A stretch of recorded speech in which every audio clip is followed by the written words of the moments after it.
I think that's probably going to be too hard. Hi, it's Deborah here. How's that? I'm going to tell you about the time I came down with hypothermia. It was a few years ago, and my friend and I were training for a charity walk. It was a long walk. We did about 17 miles, and the weather wasn't particularly nice. It was that drizzly rain, and it was windy. So we had our fleeces were on and off, but they were very damp. So by the time I got home, I was tired. I felt all right, but I was tired. I went to have a shower, but the hot water hadn't been on, so it was a tepid shower. It wasn't a warm shower. It didn't warm me up. And then a bit later, my daughter came in from school, and she said, "Oh, got lots of homework, Mum. Can you do my paper round?" So my husband came in, and of course he agreed that he would do the paper round with me. And it was halfway around this paper round that I started feeling unwell. I felt really foggy, vague, not myself.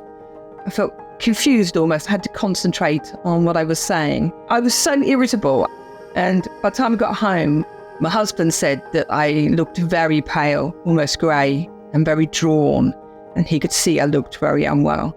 And my daughter rang the doctor for me, and he confirmed that I was hypothermic and gave us some advice. And this is what you should do if you ever suspect that somebody has hypothermia.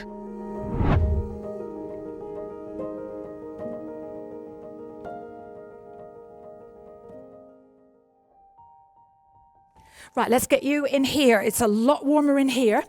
A person with hypothermia needs to be taken to a sheltered place as soon as possible. If outside, protect them from the ground and cover them with whatever materials are available, such as blankets or newspapers. Remove and replace any wet clothing if possible.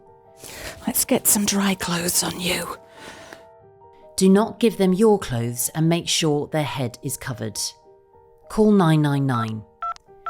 Hello, I need an ambulance. Continue to warm and reassure them until help arrives. It's all right, it's going to help warm you up. You're going to be okay. You can continue to rewarm them by giving them warm drinks and high-energy foods such as chocolate. Hypothermia is any temperature below 35 degrees, and this is a medical emergency and can become very serious. I know now that if I was out and I was hypothermic, I needed to get off any wet clothing and get dry clothing on, wrap in a blanket, warm myself some way, eat some chocolate or have a hot drink, and importantly, get help. 999